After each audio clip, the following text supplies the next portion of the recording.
Berita top dan terupdate timnas hari ini. Eliano, si anak baik, janji kalahkan Arab Saudi. Prediksi pelatih Persib Bandung, Bojan Hodak, timnas menang versus Arab Saudi.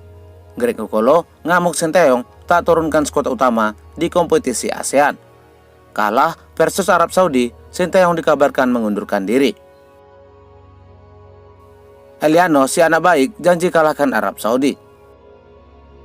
Sejak dinaturalisasi bergabung ke timnas Indonesia, Eliano sampai saat ini belum menjalani debutnya bersama timnas Indonesia. Alasan Eliano tak diberi kesempatan oleh pelatih timnas Indonesia, Sinteyong, karena dianggap tak sesuai dengan skemanya dan ia menilai Eliano masih belum berpengalaman. Bahkan Eliano disebutkan tak sehebat Marcelino Ferdinand dan Witan Sulaiman, sehingga pemain berusia 24 tahun itu tak diturunkan. Skill dan kemampuan Eliano diketahui saat menjalani sesi latihan. Dari sesi latihan tersebutlah Eliano dinilai masih banyak kurangnya dan tidak mendapat kepercayaan untuk diturunkan. Namun, semenjak munculnya desakan dari supporter terkait keegoisan Sinteyong, Eliano pun akhirnya dikabarkan akan masuk line up timnas Indonesia melawan Arab Saudi. Meskipun ia akan diturunkan sebagai pemain pengganti. Laga ini akan menjadi debut pertama Eliano bersama timnas Garuda setelah tak diturunkan ke dalam beberapa pertandingan terakhir. Sudah cukup sabar Eliano menahan keegoisan dari Sinteyong, sehingga Eliano mendapatkan gelar panggilan si anak baik. Patut kita nantikan apakah Eliano akan memberikan kemenangan pertama untuk timnas Indonesia di debut pertamanya dan menunjukkan skill dan kemampuannya di hadapan Sinteyong yang sempat meragukannya. Kita lihat saja nanti. Erick Thohir mulai kecewa dengan Sinteyong.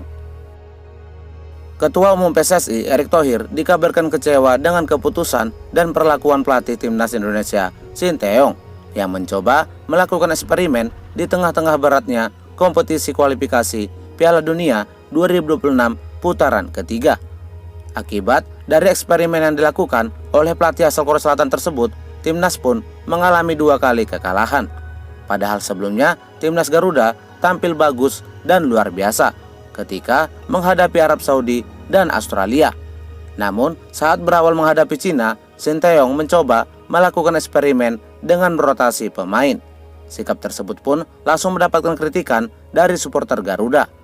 Buntut dari 2 kekalahan itu, para supporter dan Erick Thohir pun tentunya sangat kecewa dan kemungkinan Sinteyong terancam didepak dari kursi kepelatihan timnas Indonesia. Semoga di laga menghadapi Arab Saudi, Sinteyong tidak mencoba melakukan eksperimen dengan merotasi pemain lagi, sehingga timnas Indonesia bisa berpeluang meraih kemenangan menghadapi Arab Saudi. Supporter Jepang tak mau pulang ingin bantu dukung timnas versus Arab. Setelah pertandingan besar antara timnas Indonesia melawan Jepang, sejumlah supporter Jepang memutuskan untuk tidak segera pulang ke negaranya. Mereka mengungkapkan bahwa ingin tetap berada di Indonesia demi memberikan dukungan kepada timnas Indonesia saat melawan Arab Saudi di pertandingan berikutnya. Keputusan ini didasari rasa kagum mereka terhadap perjuangan timnas Indonesia serta harapan besar supporter Garuda melihat tim kesayangannya lolos ke Piala Dunia 2026. Besarnya harapan supporter Garuda mengundang rasa kagum supporter negeri Sakura tersebut untuk ikut bergabung memberikan dukungan kepada timnas Garuda. Selain itu, supporter dari Samurai Biru itu juga mengungkapkan bahwa lebih memilih melihat Indonesia lolos ke Piala Dunia ketimbang melihat Arab Saudi. Sehingga untuk mencapai impian supporter Garuda, para pendukung Jepang pun kembali ke Stadion Gelora Bung Karno dan membangkitkan semangat supporter Garuda setelah dibantai Jepang dengan skor 4-0. Sinteyong siap mundur jika gagal versus Arab Saudi. Pelatih timnas Indonesia, Sinteyong, mulai pesimis dan ragu jika Indonesia berhasil lolos ke Piala Dunia 2026, mengingat persaingan di grup C sangat ketat.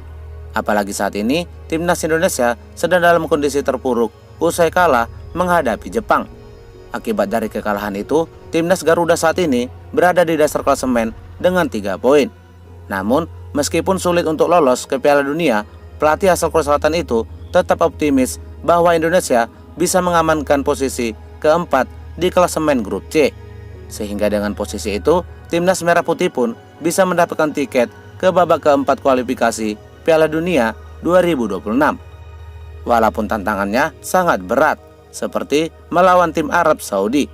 Menurut kabarnya, jika timnas Indonesia gagal dalam laga melawan Arab Saudi, maka Sinteyong harus siap mengambil tanggung jawab penuh dan mempertimbangkan untuk mengundurkan diri sebagai pelatih kepala. Sikap ini menunjukkan dedikasinya terhadap prestasi dan perkembangan timnas Indonesia.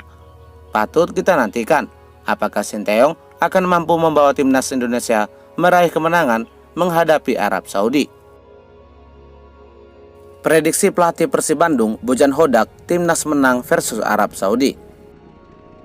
Setelah berhasil memprediksi hasil pertandingan timnas Indonesia melawan Jepang, pelatih Persib Bandung, Bojan Hodak, kini kembali memprediksi hasil timnas Indonesia melawan Arab Saudi. Sebelumnya, pelatih berkepala botak itu berhasil memprediksi Jepang akan menang melawan Indonesia. Dan mengingat prediksinya yang tidak meleset, pelatih asal Kroasia itu pun kembali memprediksi pertandingan antara timnas Indonesia menghadapi Arab Saudi yang diprediksinya akan dimenangkan oleh timnas Indonesia. Saya benarkan sangat sulit, kalian tahu, orang-orang tidak realistis. Ada orang yang berpikiran Indonesia seolah bisa memenangi Piala Dunia. Tidak bisa, ketika Indonesia sebelumnya saja belum pernah lolos. Harus realistis. Sekarang terpenting adalah melawan Arab Saudi. Indonesia punya peluang untuk memenangkan pertandingan, kata Bojan Hodak. Arab Saudi komplain jarak bandara ke hotel. Setelah tiba di tanah air, salah satu media Arab Saudi menyampaikan pernyataan yang mengejutkan. Ia menuliskan kekecewaannya terhadap jarak bandara ke hotel. Menurutnya, jarak hotel ke Bandara Soekarno-Hatta sangat jauh dan membuat kelelahan para pemain. Menurutnya, Indonesia tidak memberikan hotel yang jaraknya dekat dengan bandara, sehingga hal ini membuat para pemain Arab Saudi menjadi kewalahan dan lelah. Skuad Arab Saudi ditempatkan di hotel yang jauh dari Bandara Internasional Soekarno-Hatta, setengah jam perjalanan dengan bus ke Hotel Bintang 5 yang terletak di kawasan Jakarta Selatan. Meski hanya berjarak 4 kilo dari Stadion Gelora Bung Karno, tempat berlangsungnya pertandingan nanti. Namun sebelum itu, bus yang mengangkut rombongan tim Arab Saudi harus menempuh jarak sekitar 31 km dari bandara ke hotel, tulis media Arab Saudi dengan kecewa. Sekian berita top timnas hari ini. Jangan lupa di subscribe agar tak ketinggalan berita seputar timnas lainnya. Jangan lupa juga tinggalkan saran dan masukannya. Terima kasih.